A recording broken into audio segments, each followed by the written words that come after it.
Plus de 18 500 réfugiés soudanais ont franchi la frontière orientale du Tchad ces 2 dernières semaines, selon le Haut-Commissariat des Nations Unies pour les réfugiés. La majorité d'entre eux fuient les violences croissantes dans les camps de déplacés du Darfour, notamment à Zamzam et El Fasher. Des enfants, des personnes âgées et des femmes enceintes arrivent dans un état de malnutrition alarmant. Jean-Paul Abamungu, chef du bureau auxiliaire du HCR au Tchad, décrit une situation dramatique à la frontière. Nous ne nous attendions pas à un tel afflux de personnes. La situation est terrible ici.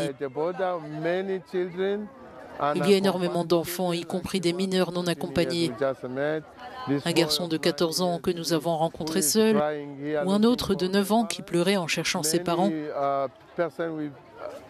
Beaucoup de personnes ont des besoins spécifiques. Le médecin vient de m'informer que de nombreuses femmes enceintes et allaitantes souffrent de malnutrition. Nous craignons que davantage de personnes en état de dénutrition sévère arrivent bientôt. On nous parle de gens mourant de faim sur la route entre Zamzam, Tawila et Ié Etine.